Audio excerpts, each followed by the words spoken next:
Hi everyone. How can we talk about finance in India and not talk about women, right? So how many of you in the audience know a woman who is educated, qualified, experienced, capable, and then stepped away from her career to take care of her family? How many of us over here? Yeah, she could be your ex-classmate, your ex-colleague, your friend, wife, sister. She could be yourself. Well, she's not the only one. I was one of them.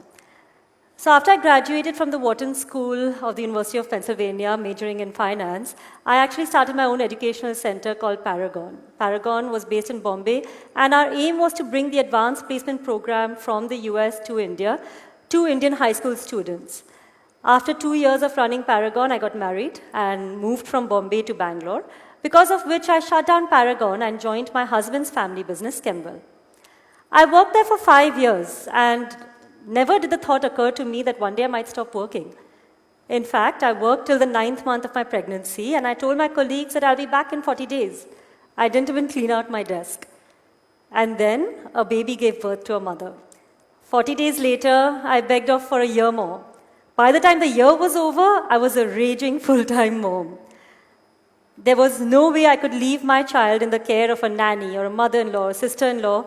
And I decided that just like my mother and my mother-in-law and pretty much every woman I knew, I would become a full-time stay-at-home mom. 3 years later, things changed again when my second son came into the world. For the first time, I was forced to shift my attention away from my first child, and I realized that the skies didn't fall down. In fact, he became more independent, his relationship with other family members, including his father, started growing. And second time around, motherhood was also a piece of cake. Moreover, by then, a lot of frustration had seeped in. And one day I realized that if I wanted to be a happy mother, I needed to be a happy person. And for that, it meant I needed to get back to work. So I jumped back into Kemble, where I knew exactly what the need of the hour was and how I could fulfill it. And the year that followed was an eye-opener for me. Getting back to work was a very daunting, but an extremely positive experience. And not just for me, but also my children. Most definitely for my husband, and also for the company. It made me start questioning all my friends about why they weren't getting back to work. And these friends, as you can imagine, are lawyers, MBAs, architects, engineers, all ambitious, capable women who stepped away and were just not getting back. Based on their stories and experiences, I decided to found JobsForHer in March 2015. Because I also realized then that this problem is not just mine or my friends, it's a much bigger problem.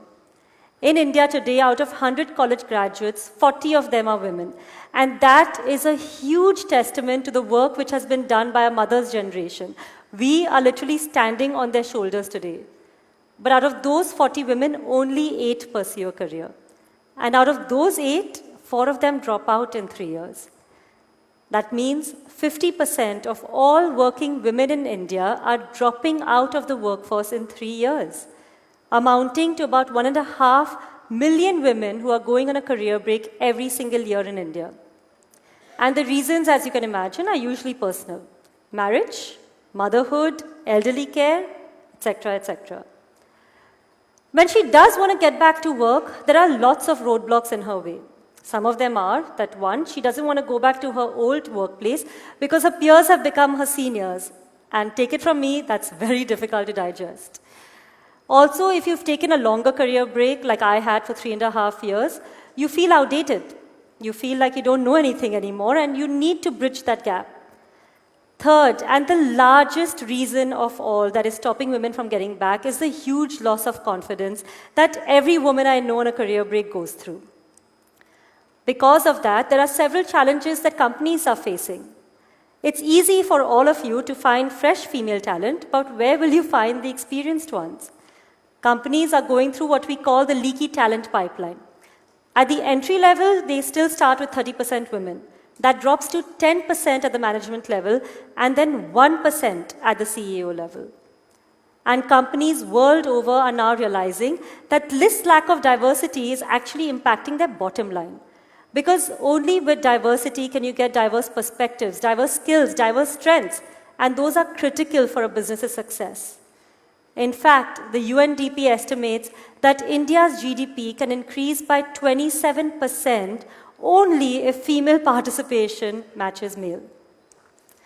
So there are lots of things that companies are doing to be able to bridge this gap. They are hosting recruitment drives by which they are offering job openings ranging from full-time to part-time, work from home, flexible time, projects, freelance opportunities. They're offering reskilling programs so that women can update themselves in these new technologies. And they're also partnering with us to have returnee internships. These are usually 3 to 6 month internships during which that woman on a career break can ramp herself up and then get absorbed as a lateral hire. Because of all these efforts comes the story of Uma Maheshwari. Uma had worked for 18 years in her career, growing from a telesales executive to the AVP at HDFC Bank. Her children were then 8 and 11 years old, and suddenly one day Uma decided she wanted to take a break. Everyone around her was shocked, and they called it career suicide, but Uma didn't care. For the next 5 years, Uma spent cooking, helping with homework, disciplining, and taking lots of vacations that she never got to do while she was working. 5 years later, her children are now 13 and 16, and Uma again felt the urge to get back to work. So she tried what everybody does. She tried lots of traditional job portals and applied for jobs there. She even got lots of interviews, but with placement agencies. As soon as they heard about the long gap in her career, they balked, and she never heard from them again. Luckily, Uma heard about JobsForHer, applied for jobs there, and in 3 days, she was interviewing with Kotak Mahindra Bank. 20 minutes into that interview, they offered her the role of AVP branch head of their second largest branch in Karnataka. And Uma joined them the following Monday. This is a possible story. So I want all of you to go back to that woman you know and let her know that you have found her a path back into the workforce. And if you know a company, tell them to open up their doors, because this is a talent pool that cannot be ignored. Thank you.